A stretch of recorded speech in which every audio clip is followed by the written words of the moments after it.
ये जो कहानी है मेरे प्यारे बच्चों, बात को बहुत गौर से ध्यान से सुनना दोस्तों, मजा आएगा। 5 स्टार होटल में लेकर जाते हैं। अब पिता ने जो है वो थोड़े से जो कपड़े पहने होते हैं वो फटे हुए होते हैं और बेटी जो होती है वो स्कूल ड्रेस में होती है। तो एक वेटर उनका ऑर्डर लेने के लिए आता है। पिताजी जो बेसिकली गरीब है वो कहते हैं कि आप मेरे लिए कुछ मत लाइए, मेरी बेटी के लिए पाव भाजी ले आइए। मैंने मेरी बेटी से वादा किया था कि अगर वो जिले में कक्षा 10वीं में टॉप करेगी तो मैं अपनी बेटी को शहर के सबसे महंगे होटल में खिलाने लाऊंगा, और इसने पूरे शहर में टॉप किया है तो मैं चाहता हूं कि आज मैं इसको पाव भाजी यहाँ पे खिलाऊं। अब हमारी हर क्लास में जो होता है इंसानियत का ज्ञान जो बनाए बेहतर इंसान, तो बहुत इंपॉर्टेंट है। तो इंसानियत के ज्ञान पे चलते हैं, थोड़ा सा जानते हैं बढ़िया से चीजों के बारे में। तो ये जो कहानी है मेरे प्यारे बच्चों, ये जो कहानी आज मैं आपको बताने जा रहा हूं, ये बहुत ही बढ़िया कहानी है। कहानी में क्या होता है, बात को बहुत गौर से ध्यान से सुनना दोस्तों, मजा आएगा। तो इस कहानी में यह होता है कि एक पिताजी अपनी बेटी को स्कूल से वापस लेके आ रहे होते हैं। ठीक है, एक पिताजी अपनी बेटी को स्कूल से वापस लेके आ रहे होते हैं और वापस लेते आते समय घर ले जाने के बजाय वो उसे एक 5 स्टार होटल में लेकर जाते हैं। ठीक है, अब पिता ने जो है वो थोड़े से जो कपड़े पहने होते हैं वो फटे हुए होते हैं, पुराने कपड़े होते हैं, और बेटी जो होती है वो स्कूल ड्रेस में होती है, और वो 5 स्टार होटल में जाके बैठते हैं।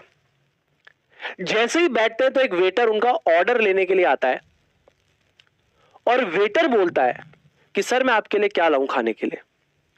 अब पिताजी जो बेसिकली गरीब है वो कहते हैं कि आप मेरे लिए कुछ मत लाइए, मेरी बेटी के लिए पाव भाजी ले आइए। तो वो कहता है सर आप अपने लिए भी कुछ ले लीजिए ना।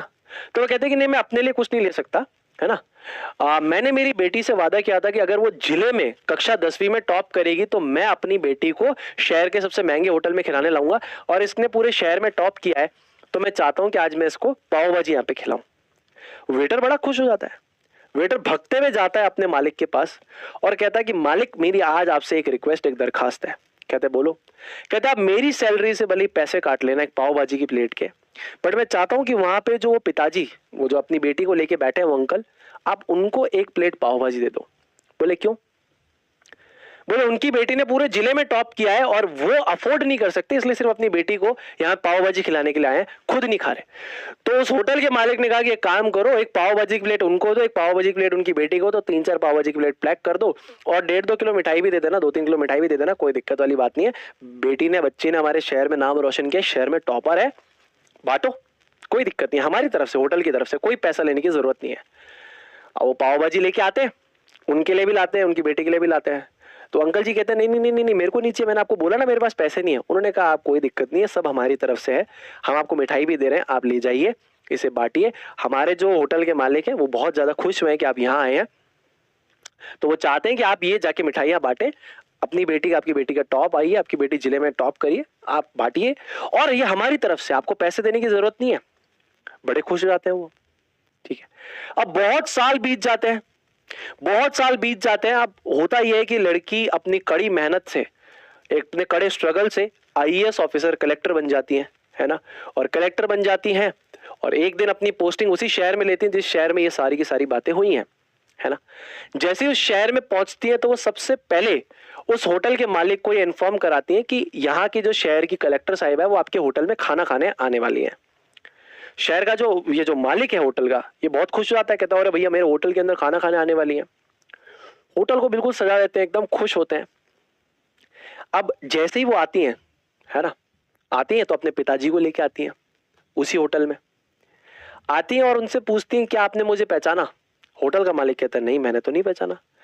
तो बोले कि मैं वही लड़की हूं और ये मेरे पिताजी है जिन्हें आपने आज से कुछ साल पहले जब हम यहाँ पर आए थे खाने के लिए कुछ, और मैंने शहर में टॉप किया था, तो आपने पाव भाजी फ्री दी थी और मिठाइयाँ फ्री दी थी। तो वो बताते बताते रोने लग जाती है और वो बोलती है कि अगर आप मेरी लाइफ में उस समय मुझे प्रेरणा नहीं देते, मुझे मोटिवेशन नहीं देते, तो शायद चीज़ों में दिक्कत होती।